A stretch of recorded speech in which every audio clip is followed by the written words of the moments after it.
The up 2, down 1 is not a bad ratio, or up 10, down 5. And I think as we have talked about, as we go through the queue and settle with these countries who are going to bring us their best offers, we will end up in a place of great certainty over the next 90 days on tariffs. But we had very good inflation numbers today. Oil's down. We had a successful bond market, so I don't see anything unusual today. And next steps for China, sir? Well, we'll see what happens with China. We would love to be able to work a deal. They've really taken advantage of our country for a long period of time. They've ripped us off beyond nobody. How people stood for it, sitting in my position, is not even believable. And we're talking about many presidents, not just a couple. But they did, and all we're doing is putting it back in shape. We're resetting the table. And I'm sure that we'll be able to get along very well. I have great respect for President Xi. He's been, in a true sense, he's been a friend of mine for a long period of time. And I think that we'll end up working out something that's very good for both countries. I look forward to it. Mr. President, China retaliated today by reducing the number of American films that can be shown there. What's your reaction to them now targeting cultural exports from the United States? I think I've heard of worse things.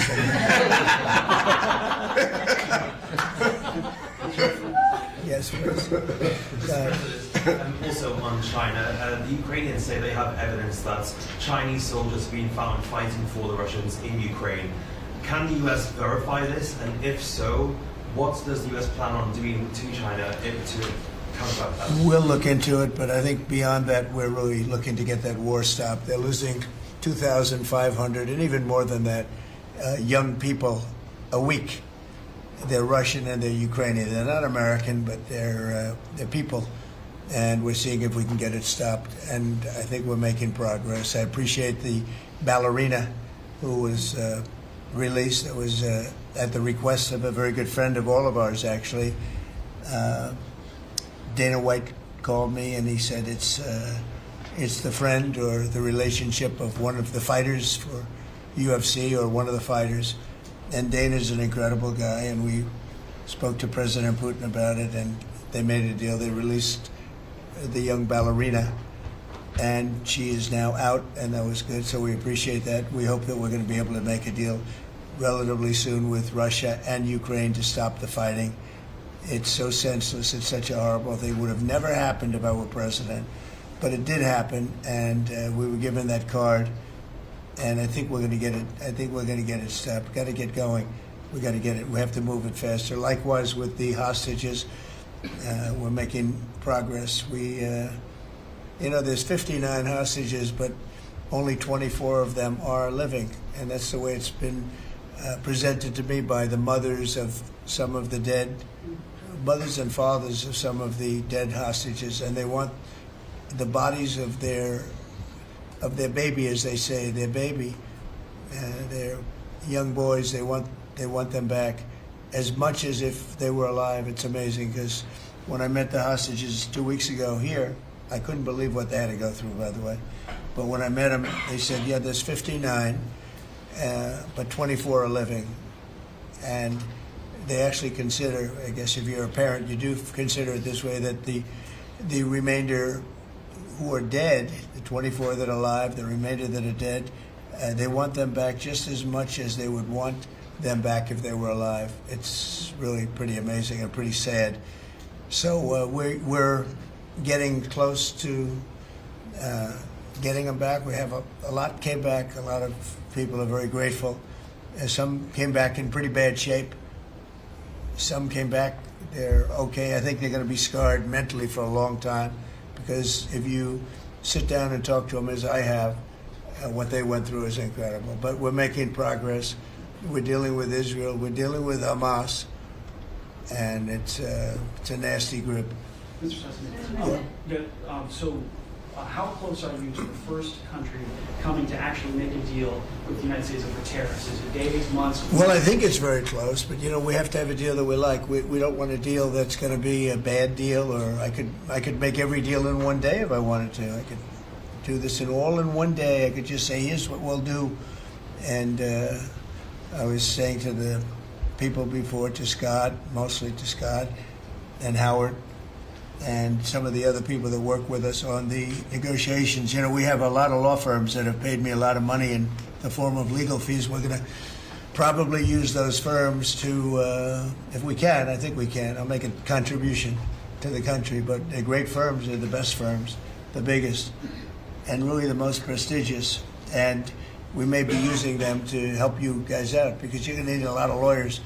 And I'm not sure Pam's going to be happy if I say, can you send over about 200 lawyers that work on trade? She's working on criminal stuff, and I think that's going to be her focus more than anything else. So we'll find out if we can do that. But we have a lot of lawyers that you've been reading about where they paid $100 million a firm on average. Now we have the final 4 or 5 are at $125 million. So I have a lot of legal fees I could give to you people, and we might as well use them. Hopefully I won't need that many legal fees or that much. I may. Who knows? After it ends, after we leave, maybe I'll need it. But if I do, it's not going to be very pleasant. So I think we're going to try to use these very prestigious firms to help us out with the trade, because we have a lot of countries. But we want to make deals that are proper for the United States, not just we can make deals easily. We want to make them proper.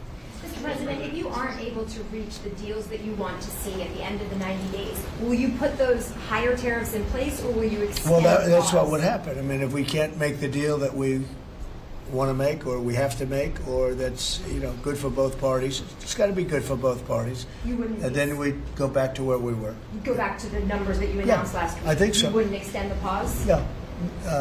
We'll have to see what happens at that time. Thank you, Mr. President. You said yesterday you were considering some exceptions for companies. Can you talk about what you're considering? And then also on the reciprocal tariffs, that it'd be substantially lower.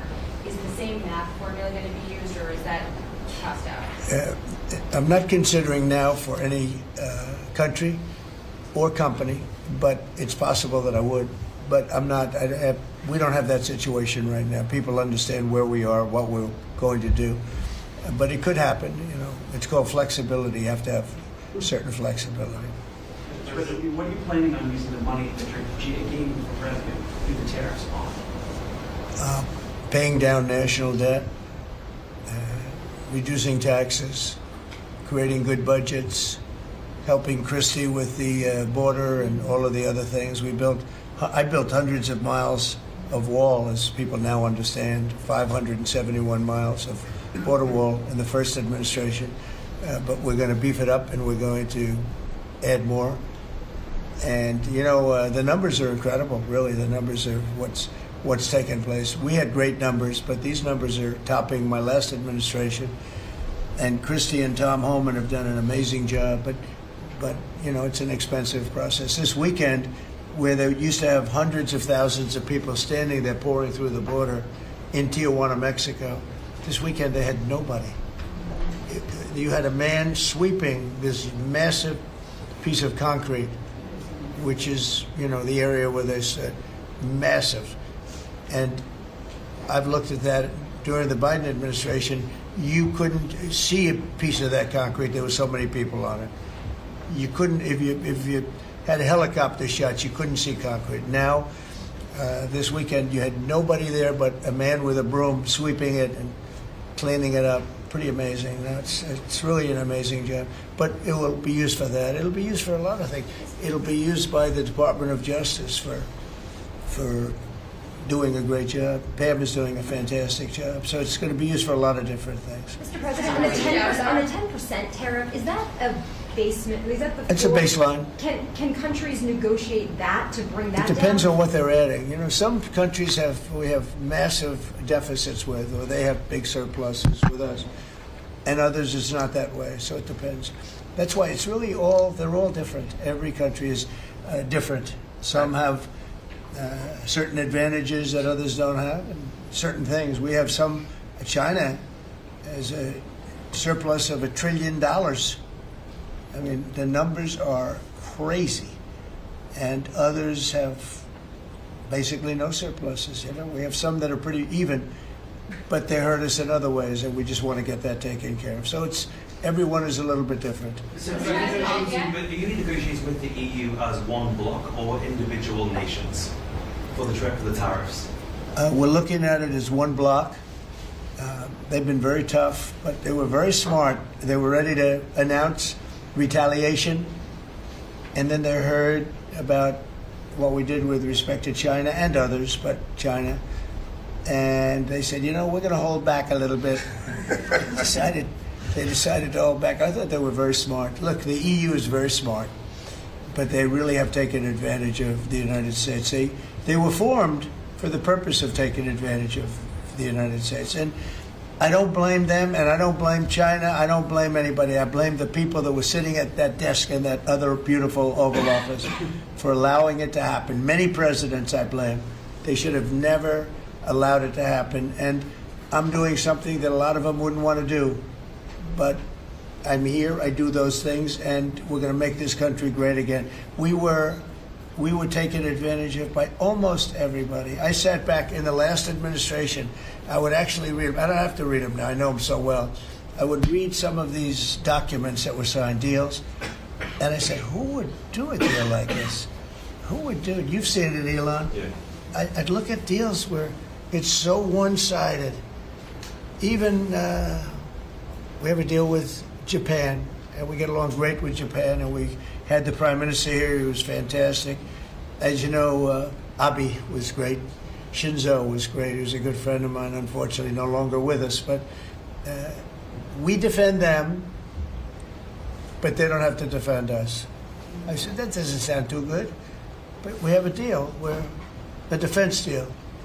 We pay hundreds of billions of dollars to defend them. But if for any reason, in other words, we pay all the money. They don't pay anything. But if we're ever attacked, they don't have to do a thing to protect us. I said, well, that sounds like a wonderful deal. So that's just one out of thousands. And I just wonder who did this. And it's people that either hate our country or didn't care, an expression that you use. I think it's really a lot of them didn't care. It's just hard to believe how bad they are. Now that's a little bit of a defensive deal, but I'm talking about trade deals, the same thing. They're so bad, you would say, how come? And even when I'd renegotiate, like I'd go to a country, they'd give me everything I asked for. I said, why didn't somebody ask for it like originally? They give me everything. I think when they were negotiating, they didn't care, or they didn't ask, or they were shy, or they were very stupid, or they hate our country. Yeah, go ahead, Jeff. You were speaking about Japan. Can you clarify what your vision is for U.S. Steel? You referenced it yesterday. Yeah. There are some questions about what you actually want to see Sure. happen Look, with that. U.S. Steel is going to do very well now because of tariffs, and I don't know why they even need a deal. But the only thing is, U.S. Steel, if you go back 80 or 90 years, that was a behemoth in this. That was our biggest, most. If we were around, we would have been very proud of it. Today we have different types of companies that are big.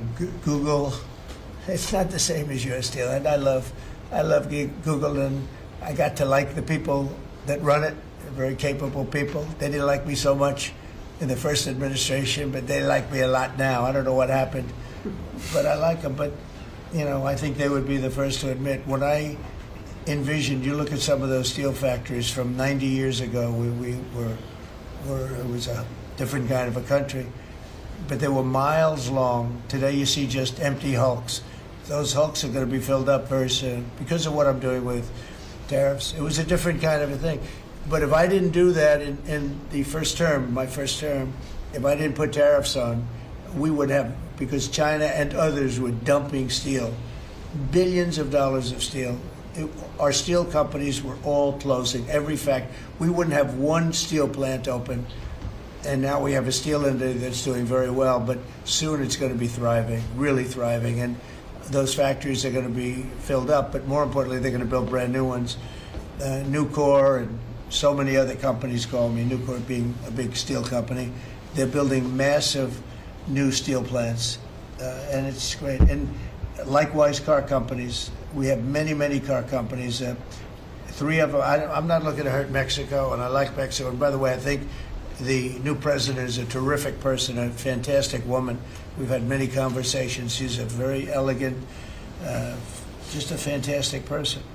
And she's been very nice, very, very nice. But I'm not looking to hurt them, but we have 3 car plants that were under construction in Mexico. They stopped constructing, and now they're going to build in the United States because of tariffs. See, we should have never let this happen, because whoever it was that was president at the time, we lost 90,000 plants and factories since NAFTA. 90,000. It's not believable. How about that, Laura? You know, you're in that sort of world of factories and Build back plants. manufacturing, construction jobs, bringing those workers back home. That's right, we're going to bring them all back. But think of it, from that period of time, which isn't so long ago, we lost. I said the other day, if you had a map on a big wall like this, and if you had pins, 90,000, I don't know if you'd have enough. I don't think you'd have enough room on the map to put the pins. 90,000 factories that we've lost since NAFTA. And it's not even, and about 6 million jobs, really, I think probably a lot more than that, but they say 6 million jobs. We're going to bring many of that back. I think we're going to bring more than all of it back. We're going to be better and stronger than ever before. But if a president, when they were leaving, said, look, you can leave, but if you're going to build a factory someplace else, and you think you're going to come and sell your steel or your car or any product that you make, your pharmaceuticals, which we're going to do, we're going to get them all back. But if you think you're going to just, all they had to do is say this, and they wouldn't have left. You know, I said it the other day. I said it with respect to, I made a speech a year ago, and I told them if I win, we're going to charge a big, big tariff at the border. And people were thinking about building in Mexico a car plant. And I said, we're going to have a big tariff. So if you want to build a car, you're going to have to pay 25% more than the cost of that car. You're going to have to pay 25% tariff at the border. They would have never left. They could have kept everybody. If a president said, if you leave this country, you leave Michigan, you leave Detroit, you leave anybody, any of our states, because to me they're all the same. I love them all. I love them all, and I probably won them all, but they say I won most of them, but I think I won them all, but that's okay. But all you had to say if you were the president is, if you leave and you think you're going to now fire all those workers, leave all that, everything behind, and you're going to build in another country and sell it any, and no, you're not going to. You're going to pay 50% or 100% tariff. They would have never left. And all you had to say, Marco, all you had to say very simply is, you don't have to write it down. All you have to do is say it verbally. If you leave, you're going to pay 100% tariff. Therefore, don't leave. They would have never left. But they left 90,000 plants. I mean, it's hard to believe that many. It's not, you can't envision it. So just getting back to your, because I'm the great weaver of all time. To weave, you have to be a genius. To go on tangents, anybody can do that. But we'll get back to your original U.S. Steel. U.S. Steel is a big name in this country. It's Babe Ruth is a big name. We have a lot of big names, but not too many. U.S. Steel is one of the great names in the history of our country. And normally I wouldn't mind so much. I wouldn't be thrilled with it. But to buy for a foreign country, and we love Japan, but for a foreign country to buy that cherished U.S. Steel brand, that's hard for me to do. Maybe somebody else may want it. The company Nippon that's involved with it is a big, powerful company who do a good job. But why can't they just build a plant themselves? I mean, why do they have to, take U.S. Steel? So as you know, I rejected the deal. Now they've come back in a different form. They're coming back as an investor. And, I feel better about that, I guess. But, I know them very well. I know the thinking. It's the investor. They'll invest, and somebody else maybe is sitting in this chair, and they will no longer have an investment. They'll have the whole thing. That's the way it works. Very smart. They're very, very smart people. We're dealing with very smart people throughout the world. Great geniuses, actually. Look what they've done to our country. And again, I don't blame China. I don't blame anybody. If I could have done it, if I were in that position, I'd have great respect. I have great respect for the people. They ripped off the United States, and All we had to do, have a president that knew what the hell was going on, and none of those countries would have left. Those companies, none of them would have left. So that's a little lesson in basic business. And it's really basic business. It's not complicated business. It's very basic business. And we'd have every one of those car plants going just the way they were 30 years ago. None of them would have left, but now they're coming back. Mr. President, the Labor Department has confirmed that $400 million went to fake people for unemployment benefits. Yeah. Just what are your initial reactions? I think it's terrible. I just heard it from Lori, and I appreciate it, and you heard it from Elon's people, right? That's right. Elon's done a fantastic job. Look, he's sitting here, and I don't care. I don't need Elon for anything other than I happen to like him. But I'm telling you, this guy did a fantastic job. I don't need his car. I actually bought one because, and they said, "Oh, did you get a bargain?" No. I said, "Give me the top price." I paid a lot of money for that car. But honestly, he makes a great car. You know what I do with it? I let the people in the office drive around in it. Margot and Natalie, they're all, Chamberlain, they're all driving around the most beautiful car. It's gorgeous. But I did that as a sign of, just a show of support. Numerous people have done that. Just a show of support. Because, you know, he's done a fantastic job, but he hasn't been treated properly. Hasn't been treated properly, yeah. Mr. President, can you talk to us about your communications with China? Has President Xi reached out at all since the tariff? Well, I don't want to say who's reached out. I just say that I think it's going to work out, hopefully well. Including TikTok? They're very big. It's hard to get over, if you're me, what they've done to our country. They've destroyed our economic base to a large extent. The good news is we're very vibrant, and we're going to get it back fast. We already have. Look, we're making $2 billion a day now, and during Biden, we were losing $3 billion a day. Biden was a disaster. He was the worst president in the history of our country. And you know, to me, worse than that, because the money you can make if you have the right guy in this position, worse than that was what they did on the border.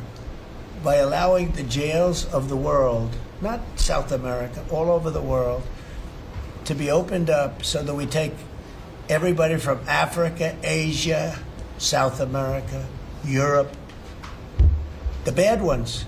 They opened up their jails and they dumped them in the United States. And now this beautiful young woman who seems to be, boy, she loves what she does, though. I think she loves what she does because she's a patriot. She hates to see it. And Tom and all the people. But for us to spend, you know, hundreds of billions of dollars this is just, I don't know. They either hated the country. Who would do this? Who would want millions of people to pour through an open border? We have no idea who the hell they are. And just walk right through. And half of them, whether you like it or not, you could look at them and you could say, they are not going to help us. These are some rough people. But they'd empty out their jails, and they'd empty out their mental institutions, insane asylums, and they let them into the United States of America. And inflation we can fix, and all of the other things we can fix. We'll get it going. But this is something, it's such a horrible thing, and it's really hard. You know, we have to do deportations. Now we're doing self-deportation. We're coming up with all sorts of ideas. And they must have known it's not going to work out well. And, you know, we want people to come into our country, by the way. We need them badly for the jobs. But we want them to come in legally. They have to come in legally. They have to show that they can love our country. Thank you very much, everybody. Thank you.